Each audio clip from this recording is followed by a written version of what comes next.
Bom dia. Nós estamos aqui recebendo a Regina Martins, que é da nossa loja Teosófica Paz Profunda, que apresentará o tema Amor Incondicional e Perdão, baseado no livro da Edith Stauffer, tá? Então, vamos fazer só uma pequena meditação, pedindo a luz dos mestres.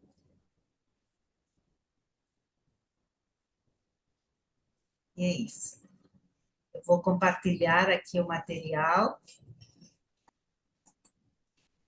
Pronto, ok? Bom dia, boa tarde, boa noite, de acordo com a hora que vocês estiverem vendo.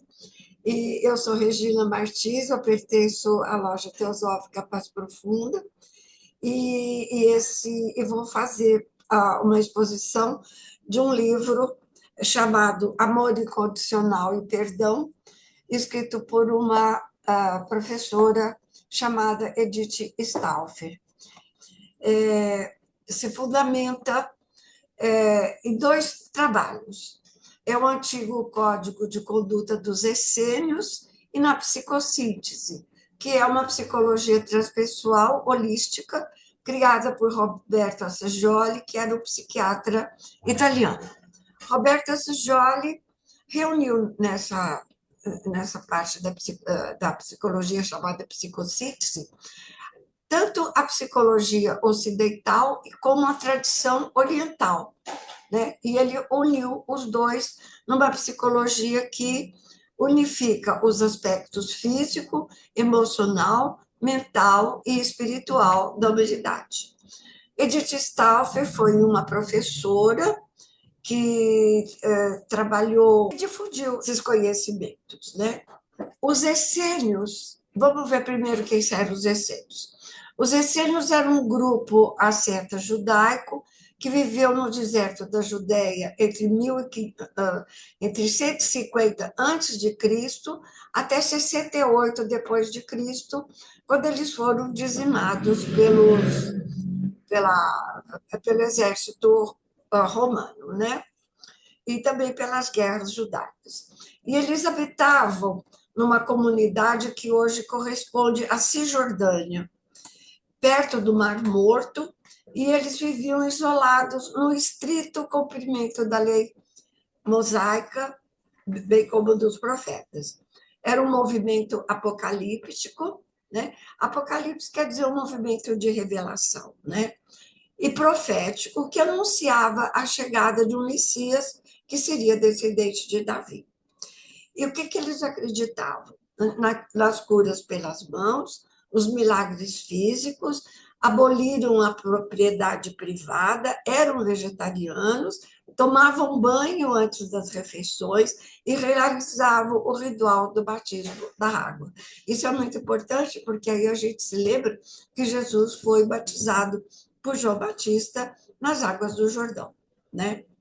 Então, essa comunidade era conhecida por sua vida ascética, dedicada aos estudos, aos rituais de purificação e ao serviço comunitário. Então, eles se tornaram conhecidos nos tempos atuais depois que foram descobertos os manuscritos do Mar Morto em Qumran. Então, aqui está um mapa daquela região, né? Então, vocês estão vendo aí bem grande a Cisjordânia, né? Do lado direito está o Mar Morto, né? Do outro lado está a famosa faixa de Gaza, mas não era ali, né? Tem o Mar Morto e eram nessa região que eles moravam. Então, aí eu estou mostrando para vocês os morros que existiam ali, onde foi encontrado muita coisa arqueológica, né? Esses manuscritos do Mar Morto são um conjunto de textos que foram escritos em aramaico, que era a linguagem que Jesus falava, o hebraico, que era a linguagem dos judeus, né? E o grego, que era a linguagem do tempo, né? inclui fragmentos da Bíblia hebraica, outros textos religiosos e histórias que fornecem informações valiosas sobre a vida e crença dessa comunidade essênia. Foram encontrados em 1947 em uma caverna, dentro de jarros, por um jovem beduíno que procurava uma das suas ovelhas. Aí ele encontrou um monte de jarros ali, né? E lá foram encontrados muitos documentos. Então, entre 1947 e 1956, então houve uma chegada de muito beduíno ali, muitos arqueólogos, e eles encontraram cerca de 930 fragmentos, datando de 250 antes de Cristo e outros posteriores. Entre esses fragmentos está o Código de Conduta, escrito em aramaico. Né? Essa conduta está baseada na lei natural que governa a mente humana. Por essa lei, deve se expressar o amor incondicional ao eu, aos outros e à fonte de vida. Então, lembrando aqui que Jesus diz: amai ao próximo como a ti mesmo. Né? Então, é uma coisa dupla. Você ama o próximo, mas você se ama também. Bom, então, quais são o que é a lei das atitudes? Os essênios acreditavam que o universo é regido por leis definitivas, irrefutáveis, e que não podem ser mudadas. Né? E se muda essa lei, a mudança dessas leis causaria a desarmonia, a desavença, a ruptura e a negatividade. Chamava essa lei natural de a lei dos essênios. É um tanto quanto parecida com as leis, as famosas 7 leis herméticas, né? E tem uma certa similitude. Então, hoje entendemos o significado desses ensinamentos essênios, mas para isso a gente precisa conhecer primeiro o conceito e a função das atitudes. O que é que eles entendiam por atitudes? Atitude é um estado mental, é uma estrutura dos nossos neurônios, né? Que é uma combinação de sentimento, pensamento, ideia e memória que colorem e afetam a nossa percepção. São como filtros do nosso cérebro. Agora vamos ver o que é percepção e comportamento. A percepção daquilo que nos diz respeito é inata, e cada um tem a sua. Percebemos aquilo que desejamos perceber e muito pouco além disso. Se a mente não percebe algo, aquilo não existe para ela. Né? E a percepção estabelece o percurso para o comportamento posterior, criando objetivos e metas que serão executados utilizando-se da vontade. Então, é interessante essa história que se a mente não percebia algo, a gente não aquilo não existe. Para lembrar quando Cabral aportou no Brasil, os índios não viam os navios, eles não conheciam, não viam, então aquilo não existia para eles. Isso é clássico, né? Então, é muito importante a gente ter uma certa noção do que é percepção, né? Então, Dom Juan Matos, citado por Carlos Castanheira, era um professor mexicano, né? Então, ele dizia que tudo é percepção, né? Então, tudo parte a partir da nossa percepção. E da nossa percepção vem o comportamento. É a maneira como as pessoas e os organismos reagem ao meio ao que estão inseridos. O que eles percebem no meio, eles reagem. Então, esse é o comportamento. Agora, então, vamos fazer um resumo do que é cada um. O que é uma atitude? Uma atitude é um estado mental estabelecido pela vontade e que controla aquilo que a mente percebe. O que é a vontade? É um meio pelo qual a mente humana controla as suas atitudes e objetivos. O que é o objetivo? O objetivo é uma meta que é estabelecido pelas nossas atitudes e pelas nossas vontades. Mas para isso é preciso de uma motivação. E o que é uma motivação? É uma tensão produzida por um objetivo que existe e que não foi atingido. Um objetivo, um desejo que não foi atingido. Aí, então, daí veio a motivação. E o que é o sucesso? É quando a gente chega no alívio dessa tensão que depois que esse objetivo é realizado. Então, vamos entrar agora nas leis das atitudes. Então, as leis das atitudes têm 3 partes. A primeira lei é amar a fonte de nossa vida, de nosso Criador, com todo o nosso ser, em nossas ações, atitudes e pensamentos. A segunda lei é amar a nós mesmos como criação da fonte. Amar o nosso corpo físico, cuidar dele. Amar a nossa vida emocional por sua intensa capacidade de sentimentos. Amar a nossa vida mental por sua capacidade de pensar, planejar e oscilar. E amar o nosso nofsha, é assim que se fala, nofsha, que é o nosso eu superior, que está diretamente ligado à fonte. E a terceira lei, amar incondicionalmente todos aqueles dos quais nós temos consciências, por serem também eles criação da fonte. Então, vamos ver qual é a primeira atitude. Então, são 8. Então, a CPT começa assim: uma atitude transpessoal é deles, ou pertence-lhes, de acordo com a tradução, né? Então, sempre vai começar por uma atitude transpessoal, não uma atitude a partir da nossa personalidade, mas uma atitude transpessoal, né? Então, é deles ou pertence-lhes, cujo lar está em Ruka. Então, deles é um estado transpessoal. Então, aqui tem 2 palavras que são da língua deles, né? Então, vamos explicar o que é. Mas quem significa um lar, um retiro, uma moradia. É um lugar de descanso.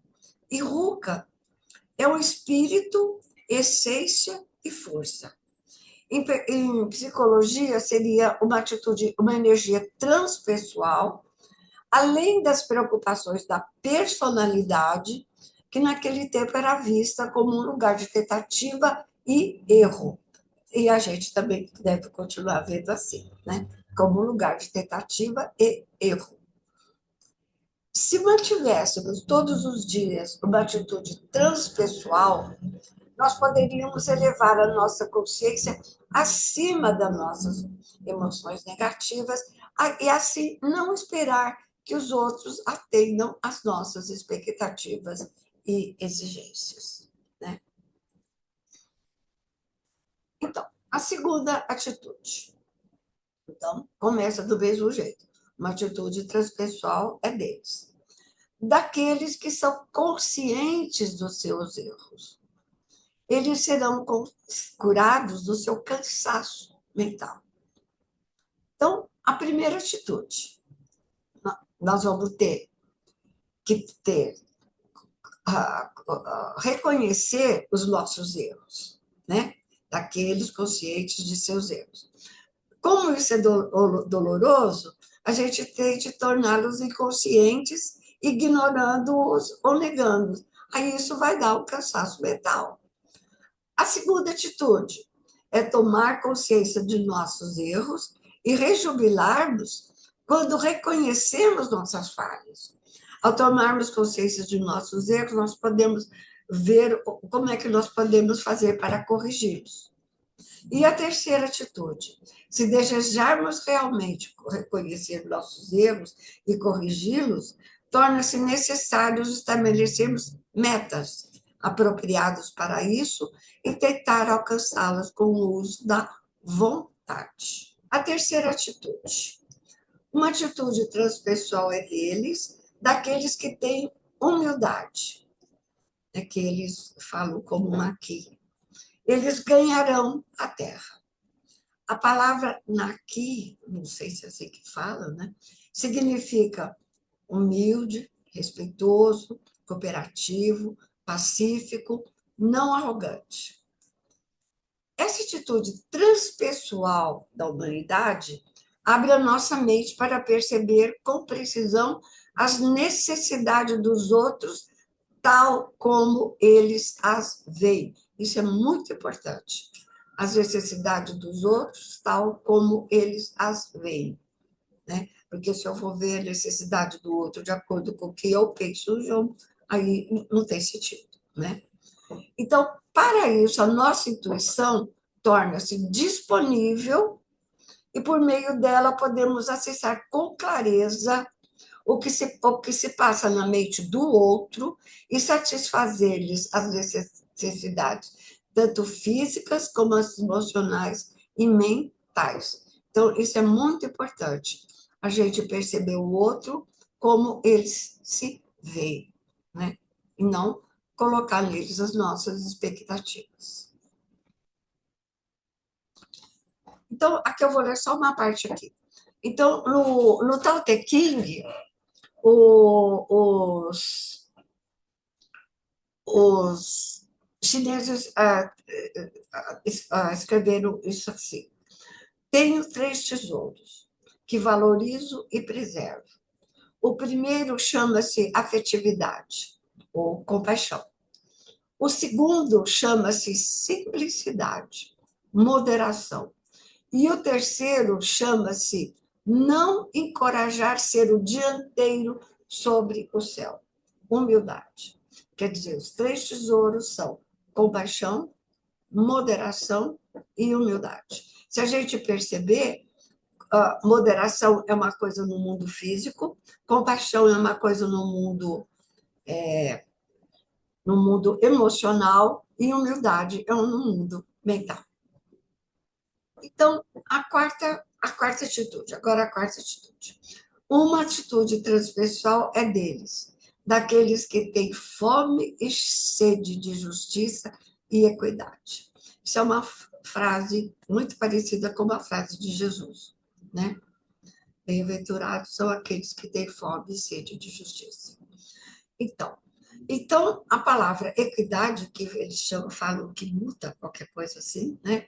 Significa profundo, adequado, correto, justo, equitativo, imparcial.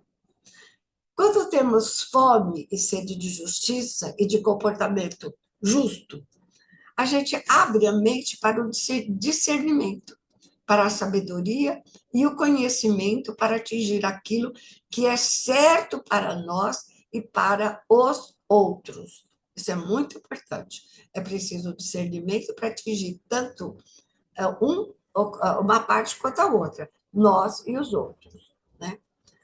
Então, o anseio profundo mencionado nessa quarta atitude é estar em harmonia com a fonte universal. Isso é muito importante a gente sempre pensar que tudo deve partir do nosso contato com a fonte universal. Então, essa quarta atitude, ela está de acordo com a regra de ouro. Isso em Mateus e Lucas está escrito assim: todas as coisas que querem que os homens façam a vocês, façam também a eles. Agora, o que é a regra de ouro? Todas as religiões têm uma regra de ouro. Falar a mesma coisa de outro jeito, né? Então, o que no judaísmo fala? O que é detestável para você, não faça aos seus semelhantes. Esta é a lei completa, todo o resto é comentário. Isso está no Talmud. O brahmanismo. Este é o resumo do dever. Nada faça aos outros, que sendo feita a você, traga-lhe dor. Está no Mahabharata. No confucionismo.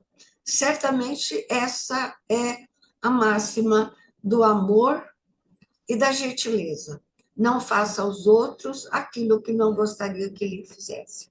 No taoísmo, encare o ganho de seu vizinho como o seu próprio ganho e a perda do seu vizinho como a sua própria perda. No zoroastrismo, só é boa aquela natureza que reprime o fazer aos outros o que quer que não seja bom para si próprio. No islamismo, nenhum de vocês será um crente antes que deseje para o seu irmão aquilo que deseja para si mesmo. Na quinta atitude, agora. A quinta atitude uma atitude transpessoal é deles ou lhes pertence, daqueles cujo amor não tem condições. Desta forma, eles receberão amor incondicional. Só se a gente der amor incondicional, a gente vai receber amor incondicional também, é mais ou menos o que está aqui, né?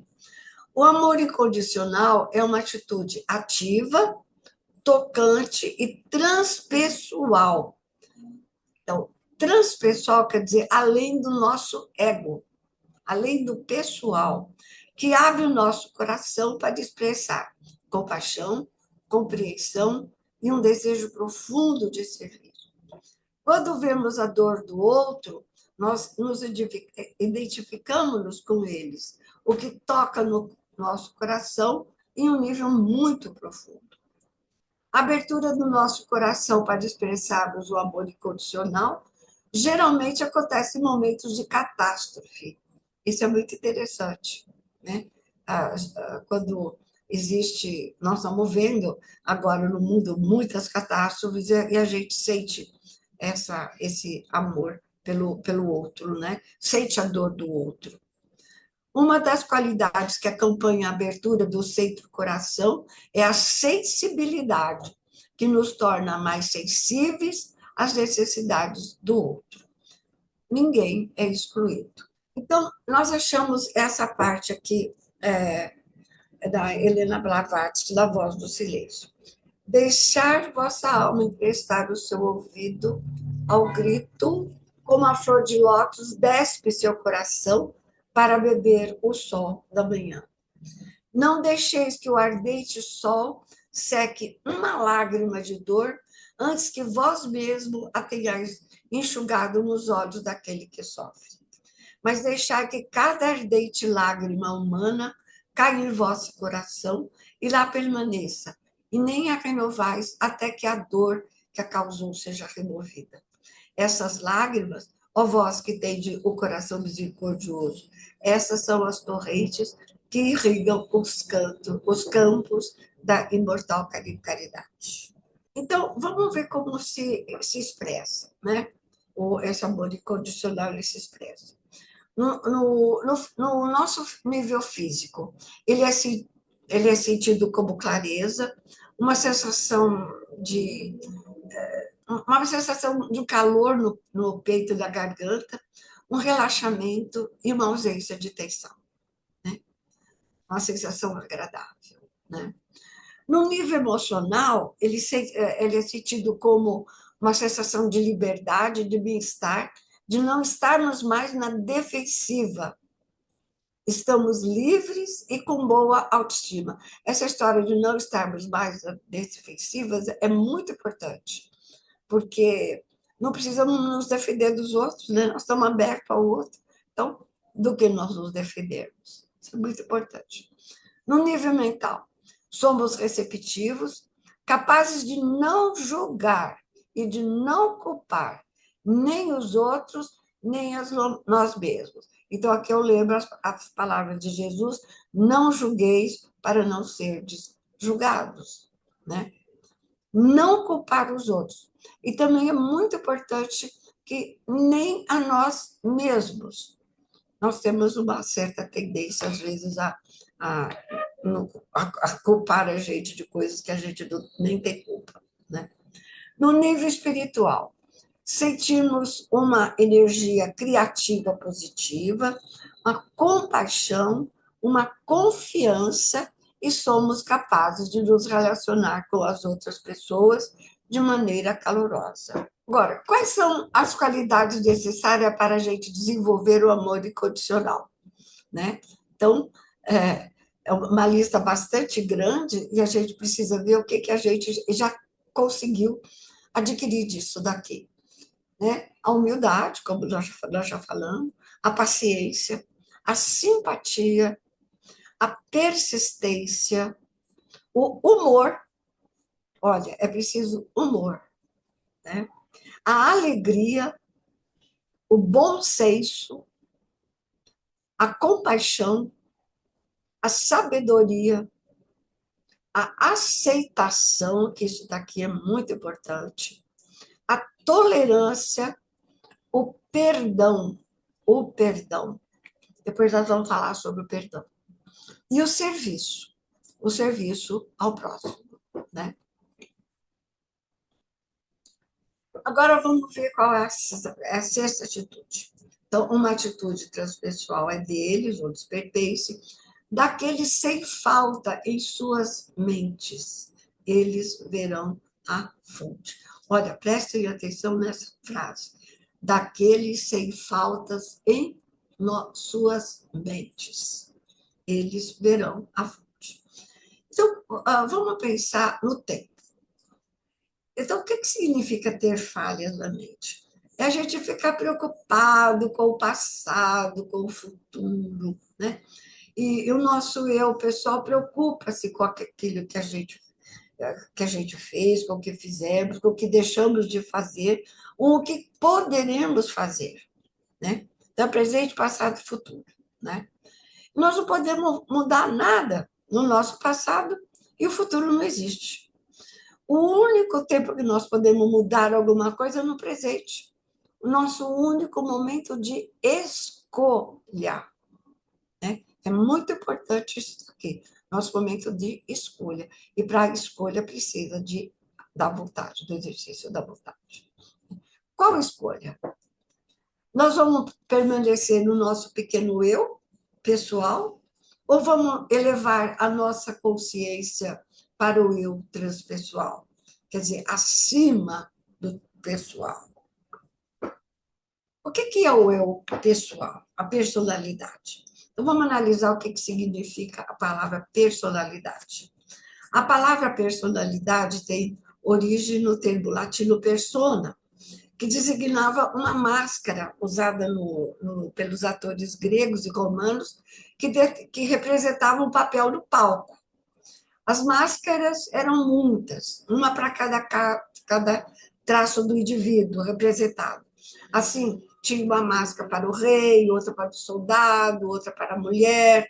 Naquele tempo, as mulheres não podiam representar, né? Então, os homens tinham que colocar uma máscara como se fosse de mulher. Então, eram papéis, conforme o papel que aquele indivíduo ia representar. No teatro, ele usava uma máscara. Então, quando nós nos identificamos com a nossa persona, né, nós vamos ter uma mente dividida pelas ilusões, pelo medo, pelo julgamento, pela insegurança, pelo orgulho, pela raiva. Essa palavra, identificar com medo, eu acho muito interessante, porque o medo é a origem de todas essas outras coisas. Do julgamento, a insegurança, orgulho, raiva, porque o medo é que cria todas essas coisas, né? Então, o eu pessoal não pensa em nosso potencial, naquilo que nós podemos experimentar, né? Além da nossa persona, né? Então, a pergunta capital é: quem sou eu? Responder essa pergunta é uma coisa definitiva para a vida da gente. Existe aqui, a partir do momento que a gente responde essa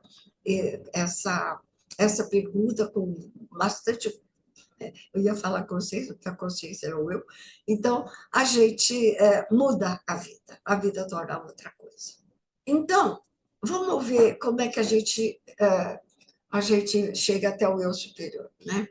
Então, se a gente puder, imagine uma mente completa, total, inteira, pura e sem imperfeições ou falhas. Uma mente aberta a tudo e a todos. Uma mente com uma visão cósmica da vida, unidos ao universo, além de nós, né? Com a certeza de que todos somos um. Então, essa sexta atitude que nós estávamos falando refere-se a como funcionamos com a nossa, quando a nossa personalidade se torna una com o nosso eu transpessoal. Vemos as coisas como um todo, elevamos nossos eu a um estado de alegria, de profunda gratidão e serenidade, e nos liberamos das limitações que percebíamos como reais. Não eram reais, eram ilusões, né? Criadas pela personalidade. A fonte não é nada mais ou que outra palavra para... Aqui eu deixo uma reticência para que vocês deem um nome para isso. Então, a sexta atitude.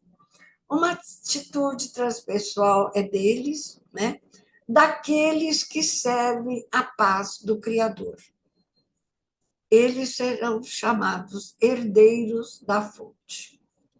A paz não é o resultado positivo da gente ter travado uma guerra e ganho uma batalha, né? É o resultado de termos aberto uma porta dentro de nós por onde vai fluir o amor transpessoal. A paz só vem daí, é do coração. Estar de acordo com a vontade da fonte é buscar a harmonia e a serenidade dentro de nós. O trabalho começa sempre conosco. Sendo unos com essa paz, podemos servir a grande necessidade de trazer paz para a consciência da humanidade. Isso hoje é muito importante, porque nós estamos passando um momento em que a humanidade precisa encontrar a paz dentro desse peso. Então, vamos ver sobre o que Jesus falou sobre a paz. Felizes os que promovem a paz, porque serão chamados filhos de Deus. Bem-aventurados pacíficos, porque eles serão chamados filhos de Deus. Deixo-lhes a paz, a minha paz vos dou. Não lhes dou como o mundo a dá. Não perturbem os seus corações, nem tenham medo. Olha a palavra medo aqui, né? Que vai criar toda aquela perturbação, né? A paz de Deus está com os humildes e simples de coração. Agora, a sétima atitude. Uma atitude transpessoal é daqueles que servem a paz do Criador. Eles serão chamados herdeiros da fonte. Olha só, herdeiros da fonte. Então, vamos voltar. A paz não é o resultado positivo de ter travado uma guerra e ganho a batalha. É o resultado de termos aberto uma porta dentro de nós por onde flui o amor transpessoal. Estar de acordo com a vontade da fonte é buscar a harmonia e a serenidade dentro de nós. A vontade da fonte está dentro do nosso coração. Então, quando nós somos unos com essa paz, nós podemos servir a grande necessidade de trazer a paz para a consciência da humanidade. Agora, a oitava atitude. Uma atitude transpessoal é daqueles que são desprezados e atormentados, de quem falam mal devido à sua postura pela justiça e pelo comportamento correto. Deles é a completa paz interior e a serenidade. É bem interessante isso, porque nós vemos que essa atitude de ódio e perseguição contra quem busca a paz e a justiça e quem tem um comportamento correto é provocada pelo medo, pela raiva, pelo ciúme, pela disputa, pela crítica, por equívocos daquele que não admite interferências na sua concepção de mundo. Partem, então, para o ataque. Eu não posso, vamos dizer assim, explicando isso daqui, se eu tenho uma concepção de mundo, se eu tenho uma percepção de mundo, eu não admito que o outro venha e diga que não é daquele jeito, né? Então, aí tem todas essas coisas, aí surge o medo, a raiva, o ciúme, disputa, a crítica, etc., e que a pessoa, os outros partem para o ataque, né? A nossa reação costuma ser de raiva, agonia, estresse, conformismo, o que nos vai tirar a paz interior, a serenidade e a alegria. Então, vamos ver o que é a ligação com a fonte. No entanto, vamos ver quem tem um comportamento correto e que busca justiça, ele se identifica não com a personalidade, mas com o Nofisha, ou o eu superior, ou a fonte. É a mesma coisa. Então, eu superior, a fonte e Nofisha. Então, a pessoa que não se identifica com a personalidade, ela vai sentir uma forte segurança interna, porque compreende um motivo maior da nossa existência. Está livre das opiniões alheias. Aqui, esse agora que é muito importante. Tem uma causa ou um propósito maior do que qualquer desprezo, incompreensão, ataque por causa de quem nos percebe. Então, citando pessoas da história, nós vemos que Gandhi, Martin Luther King, Tiradentes, Indira Gandhi, Jesus e outros por aí, seus apóstolos e outros por aí, eles sempre foram atacados, perseguidos e foram assassinados, todos eles, né? Porque ninguém que é ligado com a fonte vai entender quem é ligado tem uma causa, tem um propósito. Né? O nosso nível de consciência é que determina de que lado que nós estamos. Né? Isso também é importante, de que lado que eu estou. Eu estou do lado dos que se identificam com a personalidade, com o seu eu, com o seu ego, ou eu estou do lado de quem se identifica com a fonte, com o eu superior ou com o nós. Então, eu termino com duas frases de Jesus. A primeira é essa aqui. Portanto, ame seus inimigos, façam-lhes o bem e emprestem a eles sem esperar nada de volta. Então, a recompensa que receberão do céu será grande e estarão agindo de fato como os filhos do Altíssimo, pois ele é bondoso e até mesmo com os ingratos e perversos. E a última frase que eu quero terminar é a frase que Jesus falou na cruz. No